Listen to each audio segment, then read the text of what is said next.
Good afternoon, everyone. I'm Janine Wendt, the Executive Director of HECMA, which stands for the Higher Education Consortium of Central Massachusetts. My consortium serves 11 colleges in and around Worcester. Our primary goal as an organization is to find opportunities for sharing collegiate resources, saving money, and collaborating. One of HECMA's goals for this year has been to educate our student population about voting. In meetings with the Central Massachusetts Collegiate Community Engagement professionals over the past several months, an idea arose to share Constitution Day programming for our region. Today is Constitution Day. So what does that mean? On this very day in Philadelphia in 1787, our founding fathers signed the U.S. Constitution. For those who are unaware, all academic institutions receiving federal funding are required to hold an educational program pertaining to the U.S. Constitution on this date or around this date every year. Fortunately for us, Dr. Mark Wagner from Worcester State University spearheaded the idea of hosting a discussion or debate highlighting both sides of the issue of ranked choice voting. He introduced members of HECMA to the Edward M. Kennedy Institute, and we learned that they were planning to host a similar event. The rest is history. I'm so thrilled to be part of this great collaborative event with the Edward M. Kennedy Institute for the United States Senate. A huge thanks to Lauren Scribby and Caroline Burke for working with us to make this event happen today. I also want to thank members of the Community Engagement Committee of HECMA. You know who you are. And lastly, I'd like to give a shout out to the faculty, staff, and students who are here to learn more about ranked choice voting before getting to the ballot box. I'll now turn the mic over to Caroline, who will share some information with you about the Kennedy Institute and our esteemed lineup of speakers and moderator. Caroline? Thanks so much, Janine. Good afternoon and welcome on behalf of the Kennedy Institute to this virtual Constitution Day program, The Citizen's Choice, Ranked Choice Voting. My name is Caroline Angel Burke, and I'm the Institute's Vice President for Education, Visitor Experience, and Collections. We are excited to partner with the Higher Education Consortium of Central Massachusetts for today's program, and thrilled that so many of you are joining us from higher ed, whether faculty, staff, or students. Again, I'd like to also give a special shout out to our long-term partners in civic engagement at Worcester State University's Benenda Center, who have helped to bring this program to life. We at the Institute are particularly interested in this topic because we launched our Just Vote campaign in August. Just Vote features a wide variety of resources and conversations on the importance of voting, our nation's history around limiting and expanding enfranchisement, and ways in which we can consider changing the mechanics of voting, such as that we'll discuss in tonight's program. We'll also shortly be launching our digital exhibit and website at justvote.org. And this fall, we are releasing remote programs to encourage high school and college students to consider voting policy, as well as, of course, voting themselves. And what better day to test our assumptions about the mechanics of voting than today, Constitution Day? It was our longest serving senator, Senator Robert Byrd of West Virginia, who amended a spending bill in 2004 to make September 17th a national holiday. And therefore, it's a little bit thanks to Senator Byrd that we're holding this program today. As we just talked a little bit about, September 17th, 1787 marks that last day in which our Constitution's framers gathered together in Pennsylvania to sign the document that they had worked so hard to create. The document upon which our nation's government was and is built. It may not be a day for cookouts or presents like some other holidays, but it is an opportunity for all of us to gain a better understanding of our Constitution. Today, we're going to hear from two speakers who will discuss the various perspectives on a proposed amendment to the Massachusetts state constitution on ranked choice voting. Commonwealth residents will decide whether or not to enact ranked choice voting this November as they cast their own vote, either by mail, early voting, or on November 3rd on ballot question 2. I'm pleased now to welcome and introduce this afternoon's speakers and moderator. I'm going to start with Evan Falchuk, who's a native of Newton, Massachusetts, and an accomplished business and political entrepreneur. He's the chair on the Yes on Two committee, which might give you a hint at how he perceives this topic, and has served on the board of Voters' Choice Massachusetts since 2017. He founded the United Independent Party in 2013 and ran as their candidate for governor of Massachusetts in 2014. Evan is currently the CEO of a healthcare startup, Village Plan, which delivers expert help to families caring for aged loved ones. In addition to working with the Yes on Two campaign, Evan also serves on the steering committee of Lawyers Defending American Democracy, an organization that encourages lawyers to speak out against threats to the Constitution and the rule of law. We also welcome Lee Goodman, who will represent the opposition to ballot question number 2 on behalf of Paul Craney and the Massachusetts Fiscal Alliance. Lee is partner at the law firm Wiley and the former chairman and commissioner of the Federal Election Commission. An appointee of President Obama, he served on the commission from 2013 to 2018 and was chairman in 2014.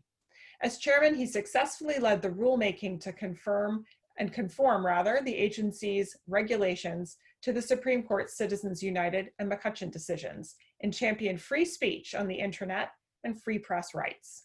He previously has served as legal counsel and a policy advisor to the Governor of Virginia and Attorney General of Virginia, Associate General Counsel of the University of Virginia, and General Counsel to numerous political organizations. He's an expert in election administration, has litigated state, local, and congressional recounts, election contests, ballot access, voting rights, late poll openings, and delegate credentials, including a legal challenge to ranked choice voting in Maine in 2018.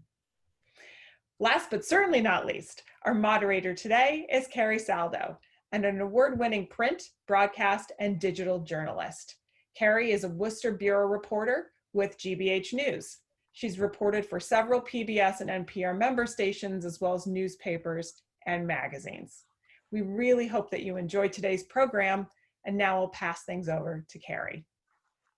Thank you so much. I really appreciate the opportunity to moderate this what I think will be a very fascinating conversation between these two gentlemen today. So thank you to HECMA and the Edward M. Kennedy Institute for inviting me this afternoon. I assure you that my husband and my toddler have been secured for the next bit of time that we're going to spend here together, so no interruptions from them. I don't know about our dog and 2 cats, fingers crossed there. Welcome to civic engagement in the age of Zoom, right? Okay, so a bit about how we're going to spend the next hour. We're going to hear shortly from Evan and Lee. They'll each give us an opening statement. I'm going to ask questions over the next hour or so, but I don't get to have all the fun. Please feel free to send questions to programs@emkinstitute.org. Again, that email address is programs@emkinstitute.org. And a quick reminder, this program is being recorded, so any bumbles and stumbles I have are going to be preserved, but also the program will be available to you afterward if you want to refer to it before the election. All right, let's go ahead and get started. We'll hear first from Evan Balchuk. Go ahead, Evan. Thanks, Carrie. Thanks for the opportunity to be here today. We're only weeks away from the culmination of years of work on ranked choice voting by thousands of people across the Commonwealth of Massachusetts. And it's a privilege to be here today with the Edward M. Kennedy Institute, Worcester State University, the Drenenda Center, and HECMA. And of course, Carrie, it's great that GBH has got the Worcester Bureau under construction and ready to operate. I also want to extend a warm welcome to Lee Goodman, my opponent in the debate, who's zooming in from Virginia. So let's talk a minute about Massachusetts. We've got a long history here of what I call inventing the future. From the revolution to the fight against slavery to the struggle for civil rights and marriage equality, Massachusetts voters have always led the way in building a more perfect democracy. For the last several years, at a time when so many people are losing hope and faith in our democracy, thousands of volunteers and advocates from across Massachusetts and across the political spectrum have been working together to improve our democracy by implementing ranked choice voting. It's been an act of faith, determination, and principle. Voters know the system isn't working. They know it creates incentives for politicians to divide, not unite, to answer to big money and special interests, not the voters, to limit access to independent voices and hush diverse views, to protect the status quo when voters want change. I've been involved in the ranked choice voting movement since 2017, and what inspired me wasn't that someone had come up with a magical solution to all of our problems, but it was that there was a simple, practical reform that's been tried and tested around the world for more than 100 years, which could help us build a more perfect union. I wasn't alone. In 2019 and 2020, volunteers led the collection of nearly 200,000 signatures to get RCV on the ballot this November. Voters in all 351 cities and towns signed on to this effort, including an historic collection by volunteers of tens of thousands of electronic signatures in the midst of the pandemic. Organizations like the League of Women Voters, NAACP Boston, Mass Vote, Amplify Latinx, the Mass Immigrant and Refugee Advocacy Coalition, the Sierra Club, Common Cause, and others have championed our cause and joined our coalition. Leaders from across the political spectrum have joined our campaign as honorary co-chairs, including former Republican Governor Bill Weld, former Democratic Governor Deval Patrick, former Republican Lieutenant Governor Kerry Healy, Senator Ed Markey, Congresswoman Ayanna Pressley, Congressman Joe Kennedy, and last night our Attorney General Maura Healey announced her support for ranked choice voting.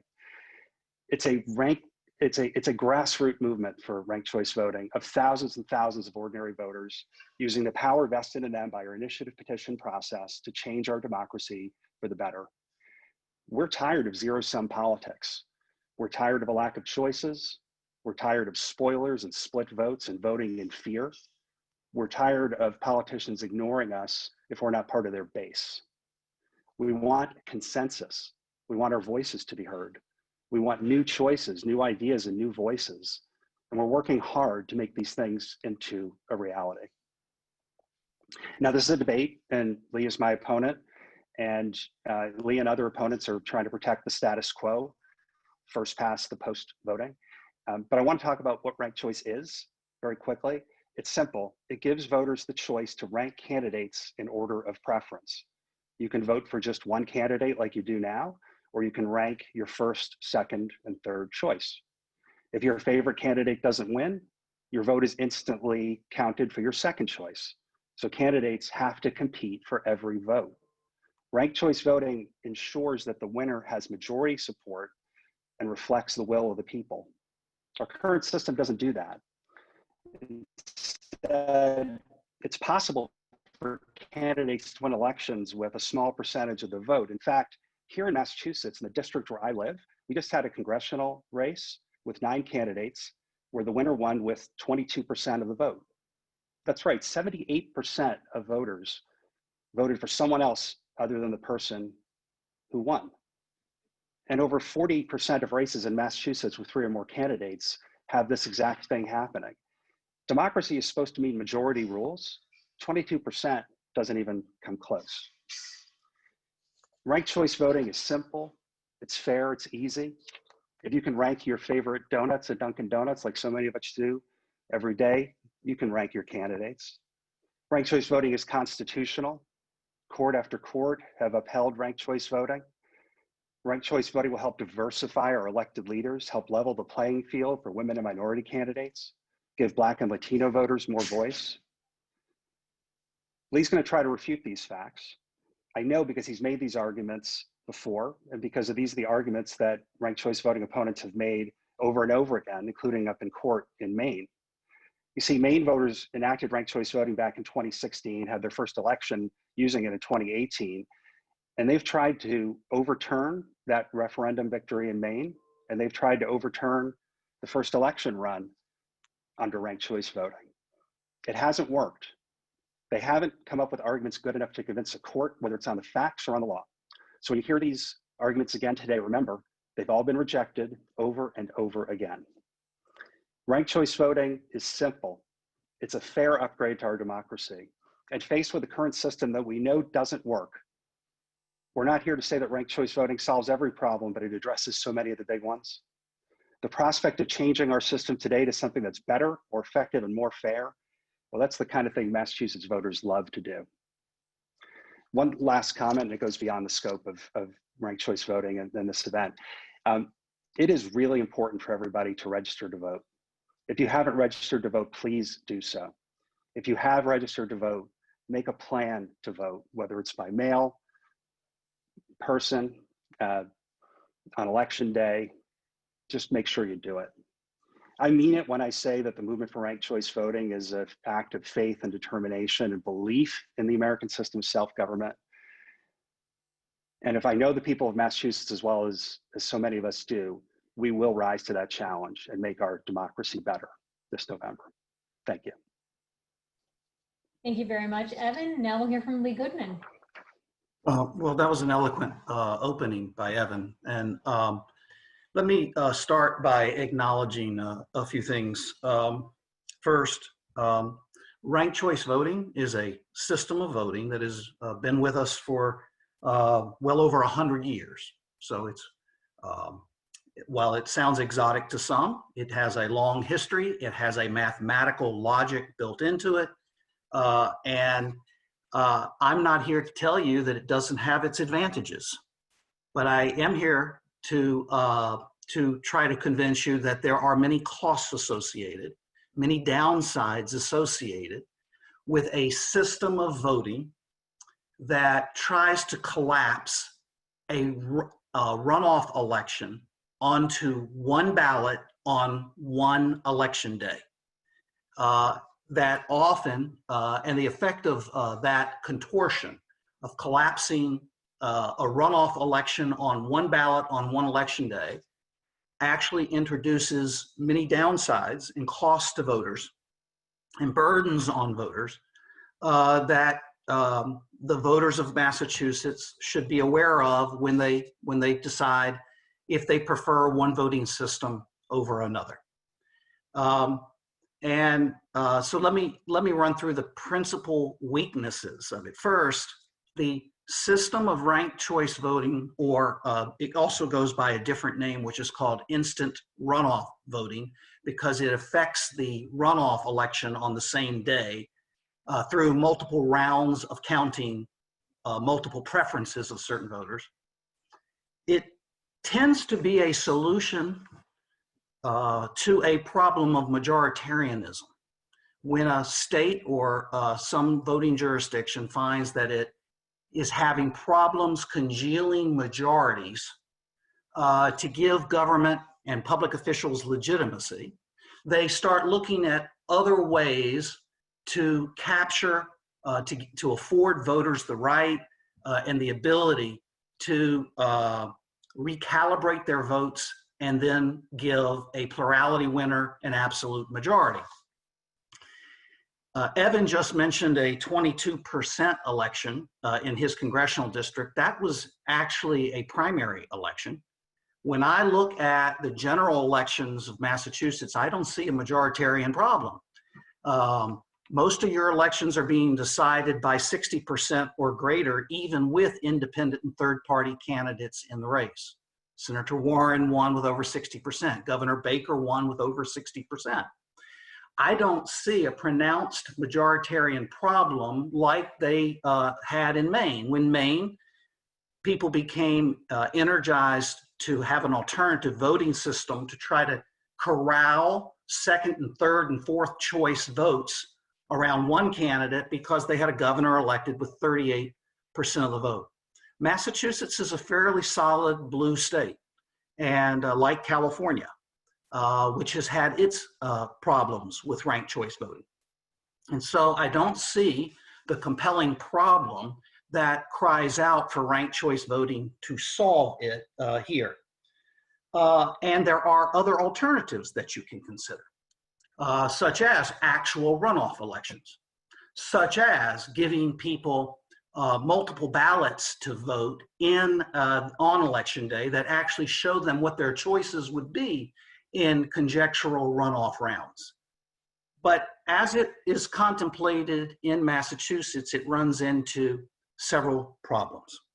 First, the ballots are very complicated.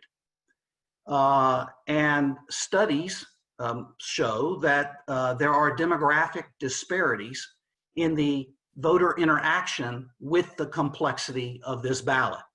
And there are studies that suggest that the ranking of candidates across a ballot advantages sophisticated and higher educated voters who have greater information, who have greater ability to inform themselves about 10 candidates in an election and what their preferences would be across 10 candidates. There are studies that show that the ballot is complicated enough that African American and Latino voters tend to mismark their ballots at higher rates, statistically significant higher rates than more affluent communities. And so I think you need to consider that cost when you decide if you want to adopt a system to try to get greater majoritarianism where you don't really have a majoritarian problem to begin with. The other problem with it is, while on the one hand, the ballot system affords some voters, not all, greater choice in an election, and gives that greater choice ostensibly with the left hand, what it takes back with the right hand is voter choice to know who they are voting for in the subsequent rounds of an election. And that means that you have to be sophisticated enough to cast your first round vote for a candidate that you believe may move to subsequent rounds. But if he or she does not move to the next round, you as the voter have to guess or speculate or make a predictive judgment in the ballot booth about which candidates are going to still be standing for election as the rounds move through and as candidates are dropped off of the vote counting. You have to predict that.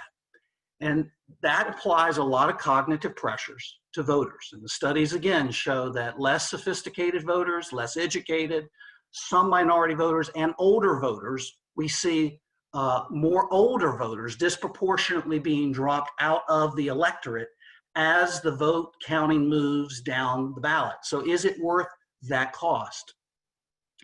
Now, the voting in the dark is a problem because while in a major election where there's a Republican and a Democrat and maybe one independent, it may be easier to predict that the Republican and the Democrat are going to be standing in the election down the line. And you can vote your subsequent choice more knowledgeably there. But the studies show us that between 5 and 27% of voters, depending on the circumstances of the elections, actually change their vote preference if they know the actual matchup of the candidates standing for election. So you may prefer Smith over Jones. You may prefer Jones over Anderson. You're not sure which of those are going to be standing in round number 2. And you might prefer Anderson over Jones. So Jones over Smith, Smith over Anderson. But if it's Jones versus Anderson, you prefer Anderson. Now, how do you vote that ballot in ranked choice voting? You cannot do it knowledgeably. And that fundamentally undermines the voter choice that's afforded in this voter system. If you give people the actual ballots that show the subsequent choices and allow people to vote those hypothetical elections, that would solve that problem. Or if you call for an actual runoff, that would solve that problem. There are also serious questions about the majority, and I put majority in quotation marks, that is produced by ranked choice voting. Because voters drop out of the election and their ballots are discarded as the rounds of vote counting occur, you find consistently in cities in California that have used this ballot system, you find that the winners of the election are actually winning plurality elections as a percent of everyone who turned out to vote on election day. And that's a lot of fascinating things to talk about and unpack. And if it's all right with you, I'll go ahead and invite Evan back into the conversation so we can do a little back and forth. Your turn, Evan. Oop, yep, sorry, I had to unmute. No, not a problem at all. So Evan, Lee raised a number of points, kind of working backward, looking at what the point he was speaking to most recently was that, paraphrasing here, but with all of these choices, voters would not be able to head into the voter booth and make a decision knowledgeably. What do you think about that? Yeah, well, I mean, first of all, the arguments that Lee raised, as I suggested at the beginning, were the ones that have been made over and over again in court in Maine and been rejected over and over again. But I really need to emphasize two of these points that he made. One of them is that voters in Massachusetts, I know you're not from here, Lee, so no offense, but they're smart and they understand how to tell the difference between different candidates. In the primary election that was held here with the 22%, it was a pretty hard fought battle and people understood the differences among those candidates. So I think you're underestimating voters in Massachusetts in a way that I don't think they would like. But more to the point, I am a little bit appalled by his reference to the idea that African American and Latino voters aren't able to handle ranked choice voting. There's lots of data that show that that's not true. There's also lots of data that show that it increases African American and minority representation in places where ranked choice voting exists. But you don't have to believe all the studies. Look at the people involved in our campaign, whether it's Deval Patrick, Tanisha Sullivan, the head of the NAACP in Boston, one of our honorary co-chairs, Ayanna Pressley, Amplify Latinx, the Massachusetts Immigrant and Refugee Coalition. These are groups that spend their careers and time focusing on helping Black and Latino and underserved communities, making sure their rights to vote are protected. And I think it's beyond reproach to be talking about those groups acting in ways that aren't in the best interest of the people that they serve, or to suggest that Black and Latino voters aren't as smart as everybody else in the Commonwealth of Massachusetts. So I think that needs to be said. All right, thank you, Evan. Lee, did you want to respond to anything that Evan just said? Otherwise, I have some other questions, and I want to thank those who are watching. We have lots of fantastic questions coming in. We're going to get to those very soon. Yeah, I'm not suggesting that they aren't intelligent.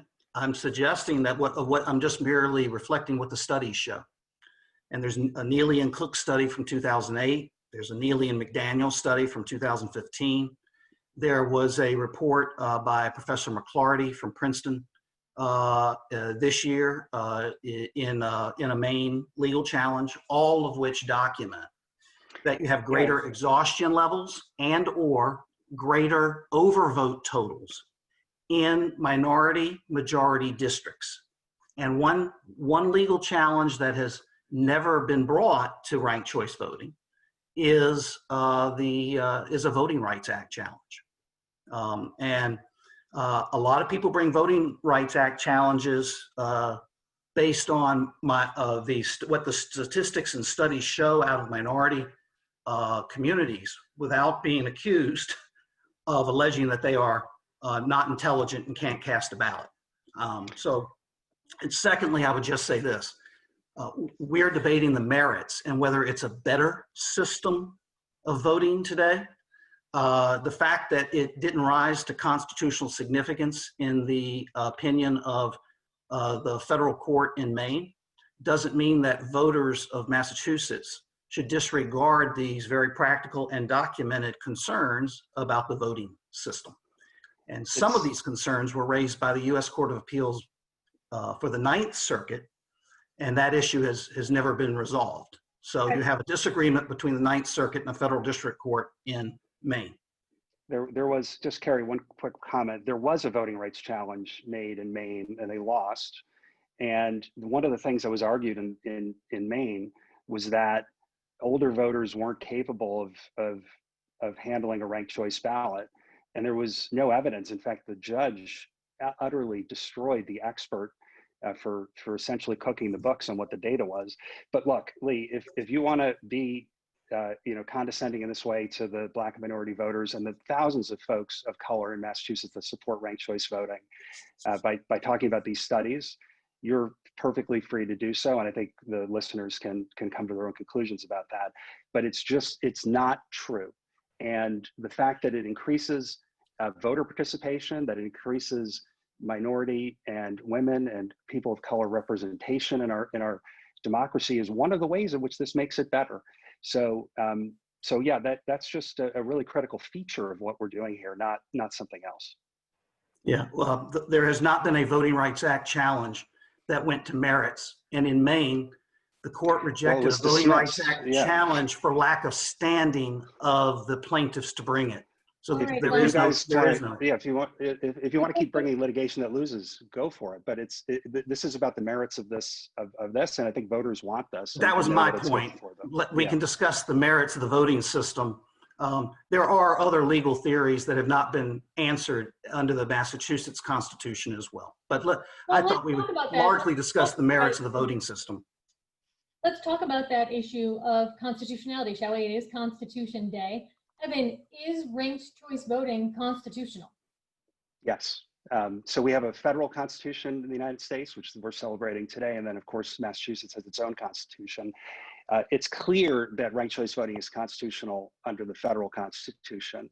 And it's been found that way where it's been challenged. And we've had it in place for a long time.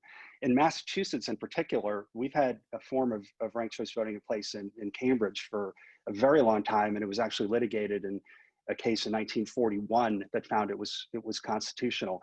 We spent a lot of time over the last few years working with expert counsel here in Massachusetts, and obviously through the process of getting our ballot language accepted through the Attorney General and the Secretary of State's office to make sure that this is consistent with our Constitution here in Massachusetts, and it is.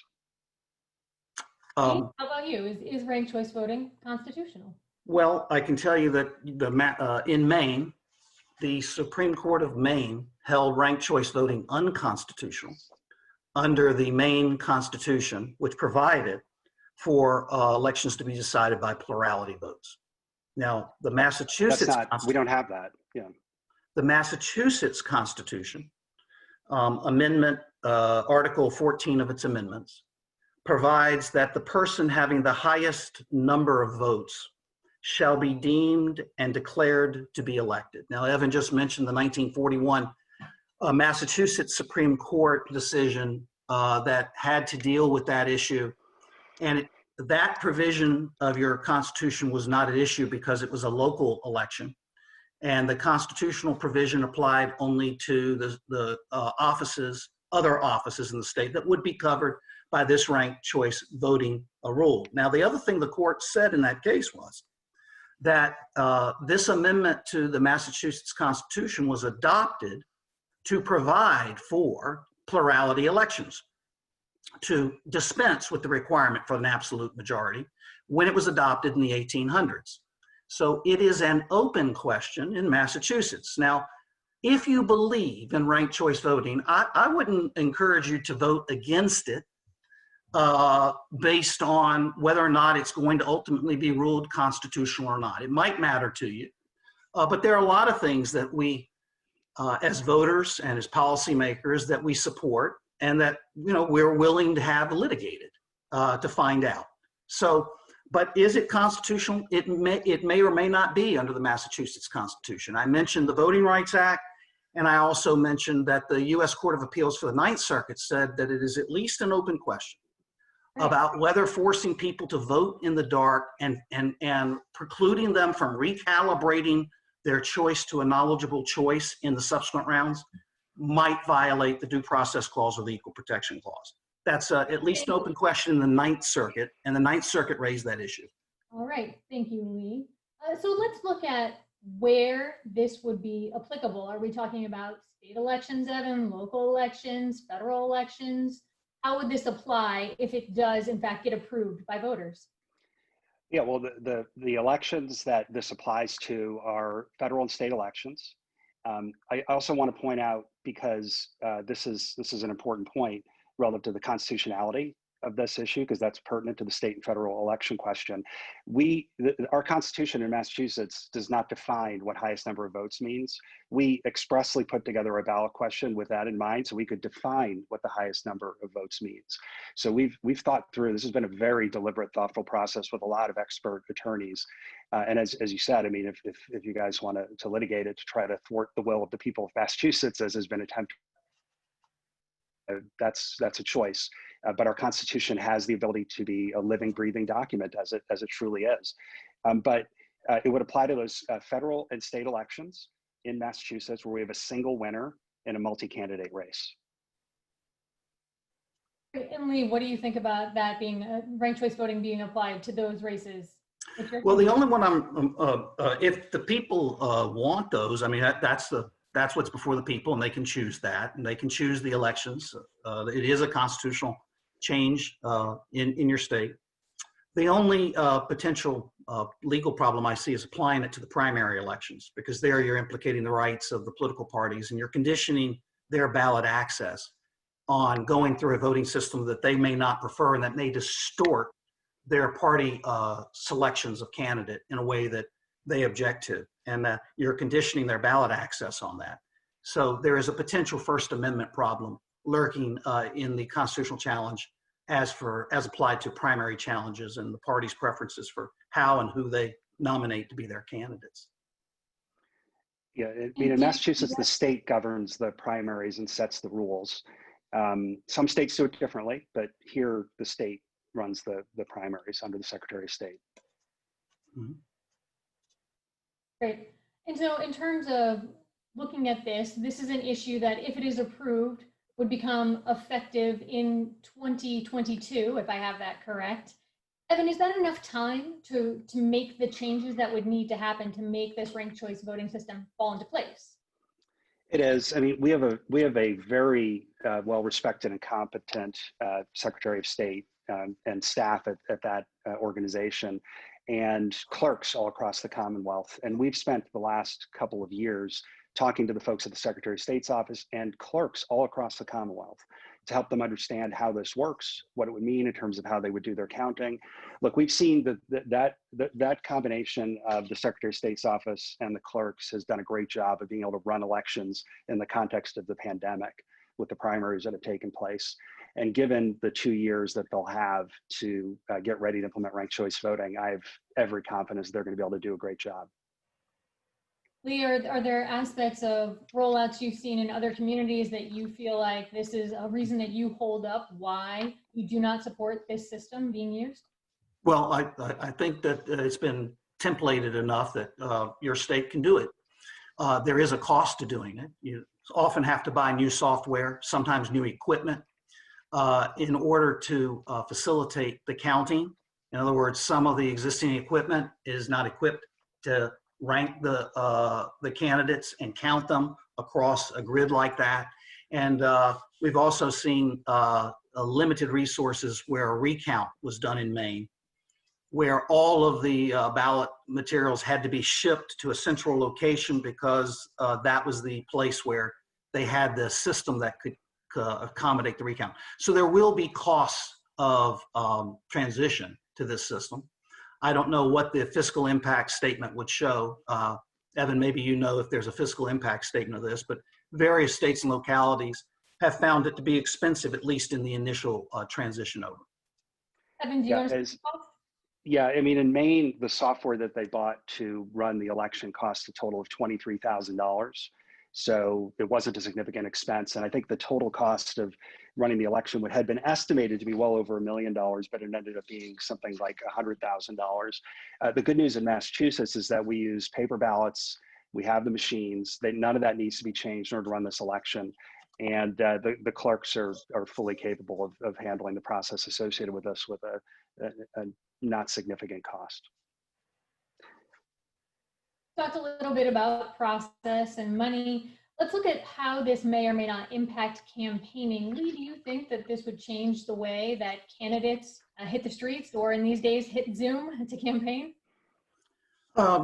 It does. There are different incentives and strategies adapted to different voting systems. And Evan, in his opening, he discussed those. He's right. One immediate change that happens in the politics around ranked choice voting is that independent candidates and third-party candidates are elevated in the system. They immediately become more relevant in the general election. Now, that is either positive or negative, depending on the idiosyncratic or unique circumstances of your state and your elections, and based on the people who decide to participate. Now, Evan said that one benefit of ranked choice voting is it builds greater consensus in the system. Not always. It may in some circumstances, but it also invites fringe candidates. In Maine, we saw, a single issue candidate pro-marijuana, for example. So all of a sudden you can see, because all of a sudden each independent and third-party candidate becomes more relevant in the debate, because candidates want to compete, for their second choice votes. What you can see is you can see a polarization as a result of that. You can see the pro-Second Amendment gun rights independent candidate in the race trying to pull one candidate in that direction. You can see the pro-marijuana candidate trying to pull votes in that direction. And Evan said that this was a benefit of the system. It may be, but you need to decide in Massachusetts if that's what you'd like to elevate. As I said, you already show great majoritarian support in your general elections. You have consensus builders, and that's what the two-party system and the plurality voting has largely resulted in a state like in a blue state like Massachusetts. Thanks, Lee.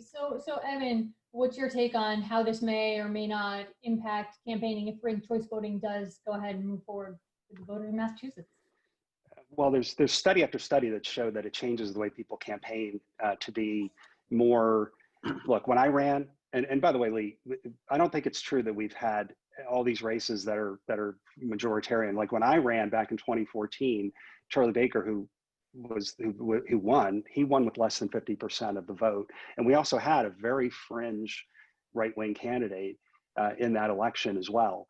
The trouble was for independent voices, and voters across Massachusetts report this all the time, that they want more choices. They want more choices. We have a Republican governor in a Democratic state. The state, yes, has elected lots of Democrats, but there's a great diversity of views that just doesn't get represented in a lot of ways because of the nature of the system. But I think what we've seen where ranked choice voting has been implemented is that there is a great extent to which candidates will try to work together to be the second choice, to be the third choice, and that elevates the views of the majority of voters. One other comment I'll make, and this is an experience I had as a candidate, is that if you're campaigning and you see the sign of another candidate in front of somebody's house under the current first past the post system, you do not go to that house. It's not worth your time. In a ranked choice election, go knock on that voter's door and ask them, what can we agree on? What can we agree on?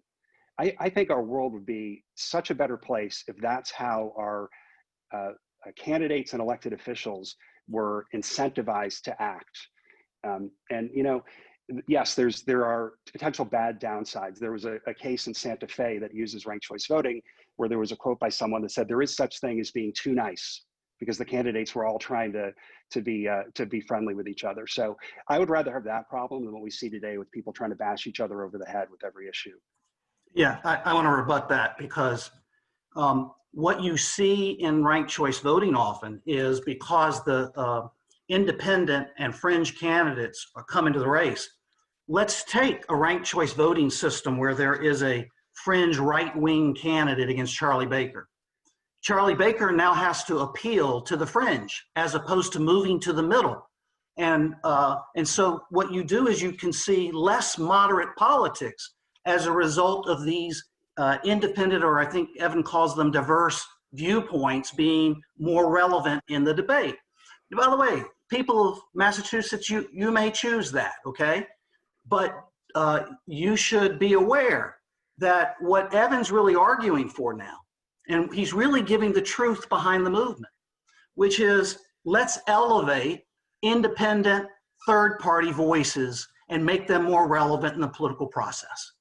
We're not talking now about voter choice necessarily. We aren't necessarily talking about more moderate politics, because I can tell you under ranked choice voting, here's what you often see. You see spoilers of different kinds come in.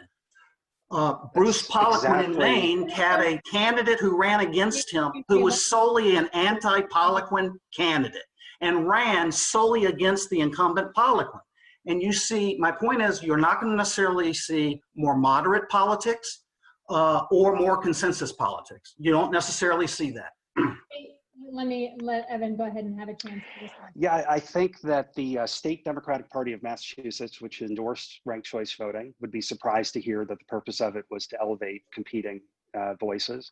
I think that Deval Patrick and Bill Weld would be surprised to hear that. I think the other Democratic and Republican folks from across the political spectrum that support this would be surprised that that's what this is all about, because it's not.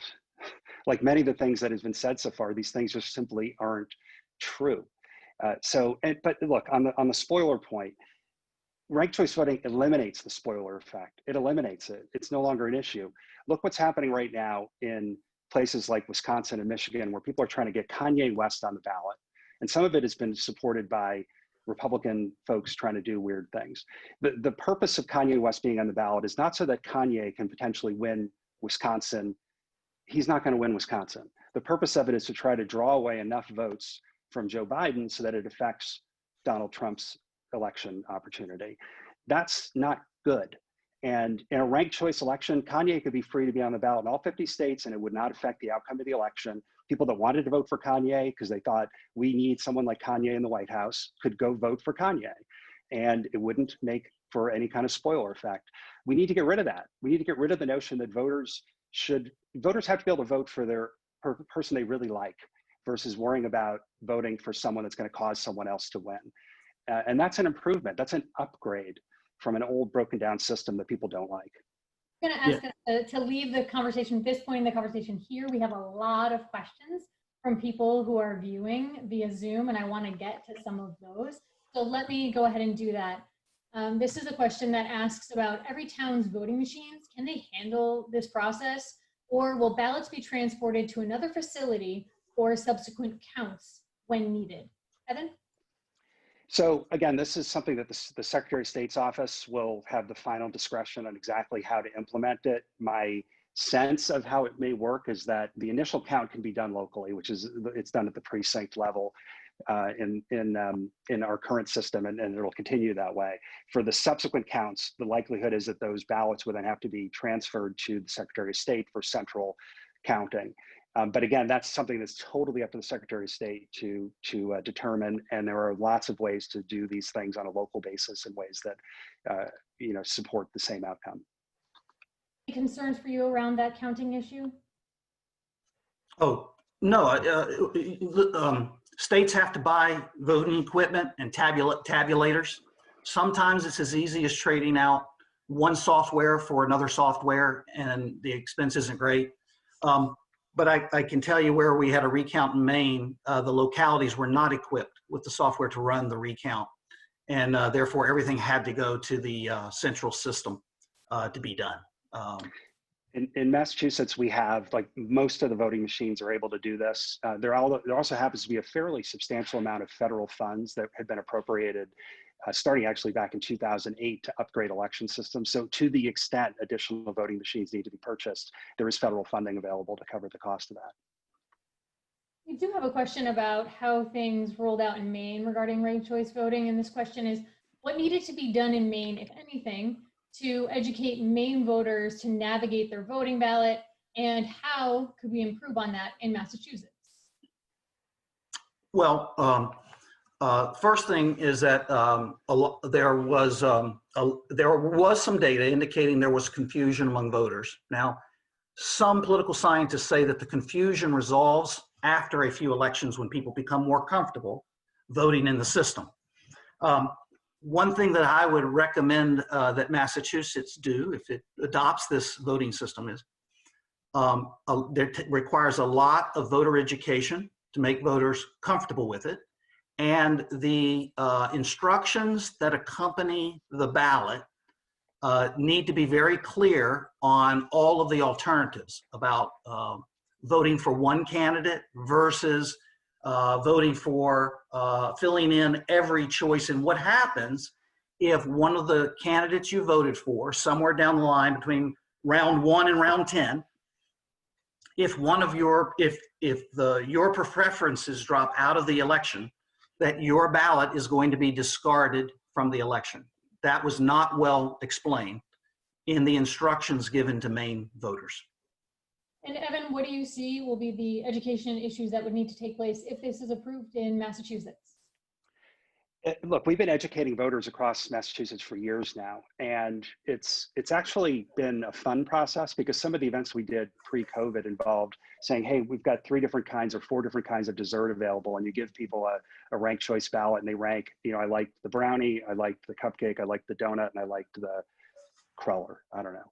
And they put them in order, and then when we do the event, oftentimes a person will ask, isn't this going to be confusing to voters? You say, well, you just did it. You just ranked your desserts without any difficulty. And so it gets people thinking pretty quickly.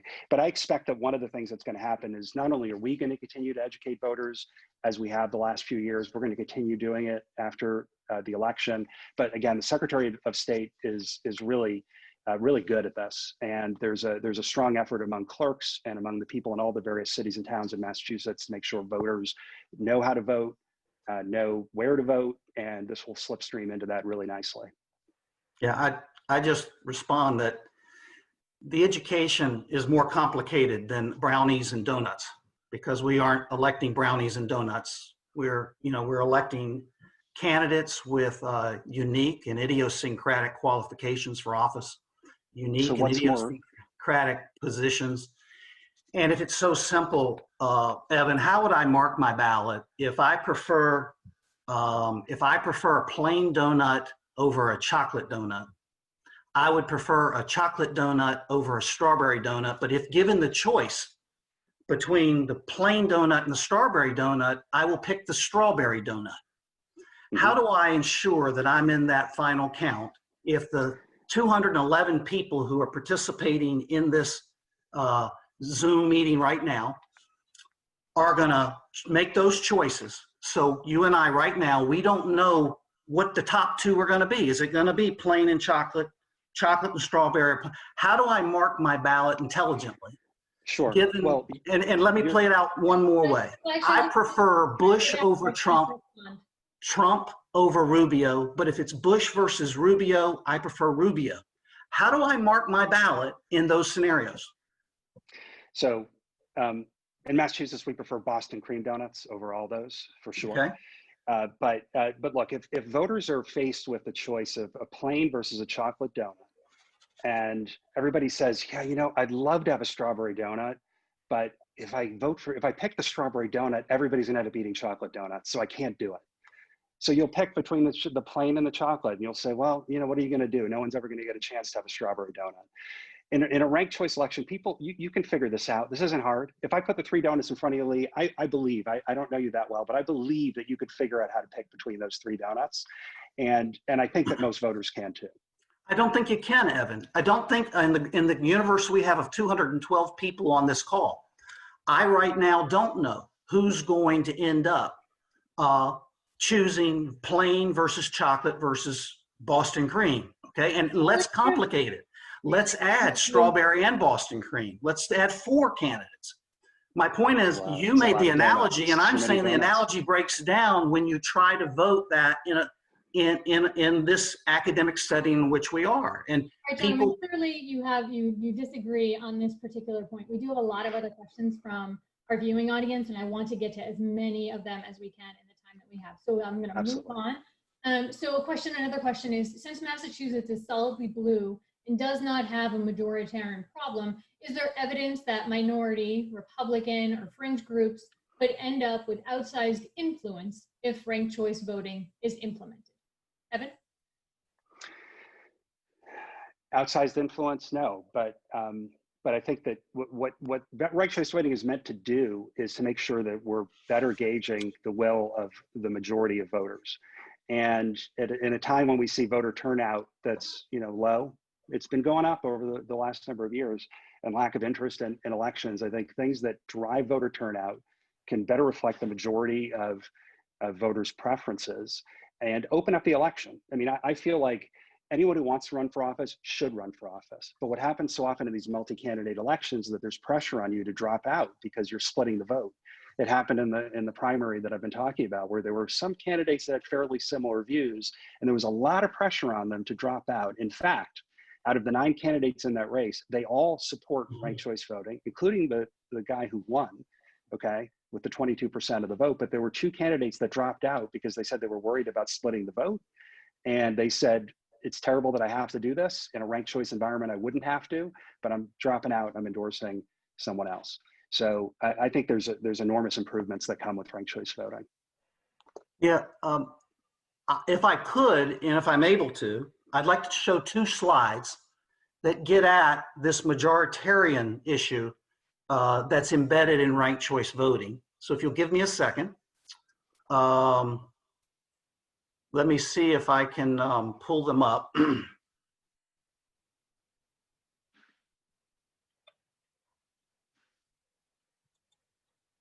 I'm wondering if Lauren might be able to help me. I emailed them to her. Well, while Lauren works on that, why don't we move ahead to another question? And if we have time, Well, I'll tell you what, without the benefit of the slide, let me just, this is, by the way, this is critically important for people to understand the limits of the promise of majoritarian support in ranked choice voting. What happens in ranked choice voting is as candidates who are losers, as they are dropped off and as voters' ballots are counted for their 2nd, 3rd, or 4th place choices, depending on how many rounds the vote counting goes, ballots are dropping out of the electorate for those ballots that did not rank enough candidates going down the line. And that's called ballot exhaustion. And as a result of that, when we claim we have the final 2 candidates and a majority winner, we have a plurality winner of the total electorate that turned out to vote on election day. And what we have done is we have preferred one plurality, that is the initial vote count versus the final vote count. And if you look in San Francisco races, the final winners are winning with about 45% of the total voters who vote in the electorate. In Maine, we saw the same thing. Bruce Poliquin wins on the first count, 46 to 45. 8,000, over 3%, 8,000 voters, over 3% of the electorate fails to mark their ballot accurately despite efforts to do so. The ballots show great confusion in how to rank candidates. So when you get to the final count, Jared Golden wins with 50.5% to 49.5%. But if you count that as a total of the total people who voted in the election, it's only 49%, because you lost over 3% of the electorate due to mismarking of ballots. People clearly demonstrated problems in understanding the ballot. And so the ultimate winner doesn't win with over 50% of the electorate. Okay. Wins with a plurality of the electorate. Thank you, Lee. In the interest of time, there's another question. Are there polls in Massachusetts which tell us how voters feel about ranked choice? And have surveys in Maine been conducted to see if Mainers still like their system or not? Gentlemen, either of you have information on that? Yeah, I mean, in Massachusetts, the voters who, the latest polls that were out show that voters who know about ranked choice voting support it by about 15 points. The voters who don't know about it, it's much closer. So, you know, that's where the education part is coming in, and events like this are tremendously important for it. I know that in Maine, there was very positive polling around the use of it in 2018. Voters liked it and didn't have trouble with it. Other places where it's been used, in Minnesota, there was a poll recently that showed that 92% of the voters who've used ranked choice voting liked it and thought it was simple. So this is again, in a country where we're used to having lots of choices and like being able to decide, between multiple things, voters are ready for this kind of upgrade to our democracy. It depends on who you talk to. I can tell you that there was a petition in Maine to undo it. The petition signatures were rejected. And so, but there is a movement in Maine to undo it. Burlington, Vermont is a jurisdiction that experimented with it. Fairly liberal jurisdiction until there was monotonicity failure, meaning that the preferred candidates of most of the voters actually ended up winning. I'm sorry, the candidates of the Progressive Party, opposed by the Democratic and the Republicans in town, ended up winning even though they were not the preferred candidates of the majority of the voters. There's this mathematical, logical problem lurking in ranked choice voting. And after that occurred, Burlington, Vermont dispensed with ranked choice voting. And I can tell you that those who, in 90% of elections, the person who wins the ranked choice vote was the #1 vote getter in the first round of vote counting. That's what the statistics show. In the 10% of cases where there is a winner in the round 1 who gets the most votes, and someone who finished second or third in round 1 ends up flipping the vote, where you have 20% of the electorate being dropped out of that final count, and that means that person wins with only about 45% of the total electorate. It has always been a controversial election, making people question the validity of the voting system and undermining public confidence in the system. But that's in about 10% of the elections. So a quick fact check on Burlington. So there's a whole backstory behind how ranked choice voting ended up being repealed in Burlington. The winner in that case actually would have won under a plurality as well as the ranked choice event. But the voters in Burlington like ranked choice voting so much that the city council recently has voted to put it up to a vote again in Burlington, and I expect it has a good chance to win. So look, we can talk about all these unusual statistical monotonicity, if I'm saying that right, these sort of strange things that are possible issues that come up with ranked choice voting. And on the other hand, we've got this mountain of evidence that our current system is producing all sorts of bad outcomes that no one likes. So the question is, do we stick with the thing that people don't like, or do we try to make it better? Not perfect, but better. We have one of our advisory board members is a gentleman named Eric Maskin, who won a Nobel Prize for studying ranked choice voting, and he's found it to be just as important and good as we've been talking about here. I see Lee's got his screen up. Yeah, I just wanted to show the viewers what we're talking about. If you won elections with 12 or candidates, So Lee, I don't mean to jump in here, but in terms of keeping with our program, we should actually move to our closing statements. So if you would like to work in what you're showing us on the screen into your closing statements, let's go ahead and do that now. okay. I would like everyone to just look at this. These are the voting results of the mayoral election in Oakland, California in 2010. And you'll see that on round 1, Don Parada got about 39% of the vote. And you can see the votes going down. Jean Quan got about 22%. They went through 10 rounds of vote counting in order to divine a majority winner in this election, dropping candidate after candidate and recounting the second and third. And in Massachusetts, it could go to your 4th and 5th and 6th choices in an election like this. Ultimately, Jean Quan overtakes Don Parada, and she wins by 2,000 votes, but the electorate is diminished by 12% from round 1. And she wins barely with less than 51% of the vote. And she overtakes the fella who had the most first choice votes. And if you calculate what her total percent of the total electorate was, she wins with 45% of the vote.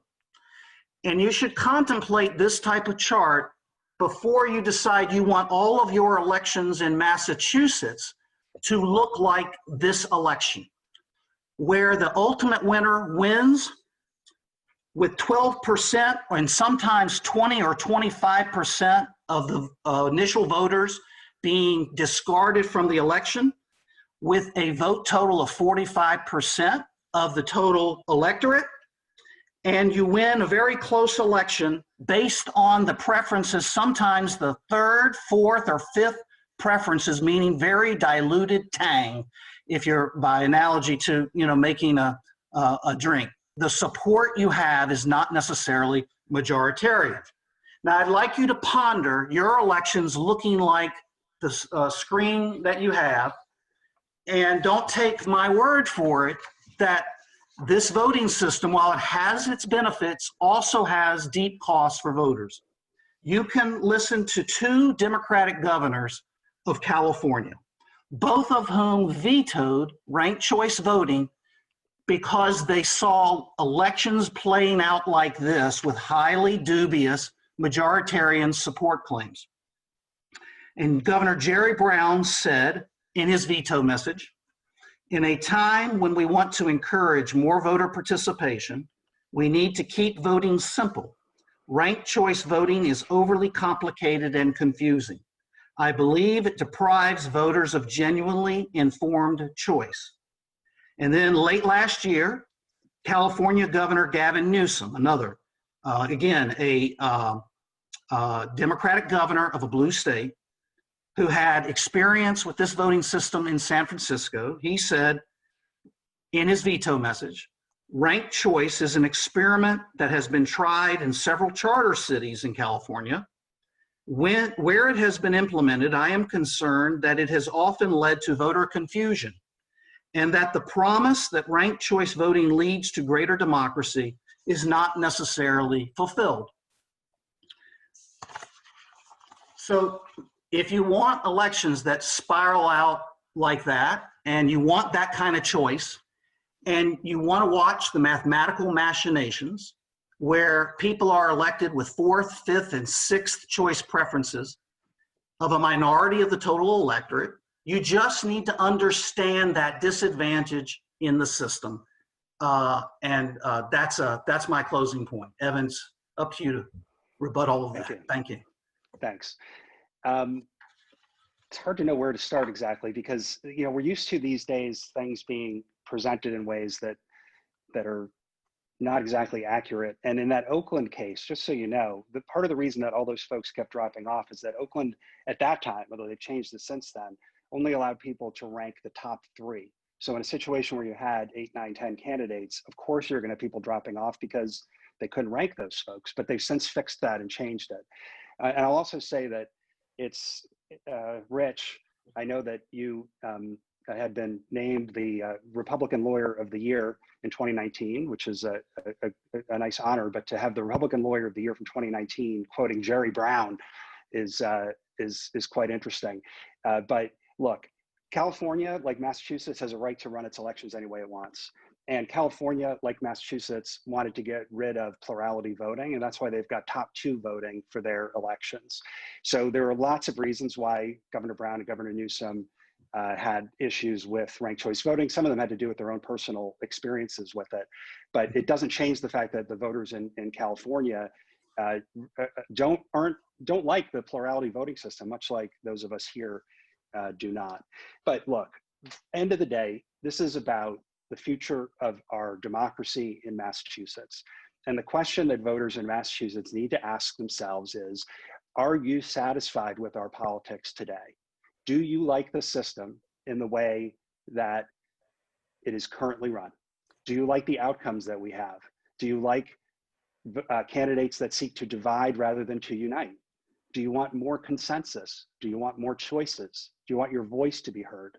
Do you want to be one of the of people whose, if you're not in someone's base, they're not going to listen to you. Do you want to have your voice heard as part of that? Ranked choice voting makes that all possible. And the voters of Massachusetts have shown that they lead the way in making reforms to make our democracy better. So for those of you who are watching tonight and have seen this and have said, you know, I'm convinced, I want to support ranked choice voting, of course, please go vote yes on ranked choice voting on November 3rd. It's question 2. But help us do more by educating your friends and your colleagues about it. Go to yeson2rcv.com, sign up to volunteer. We've got thousands of volunteers working phone banks.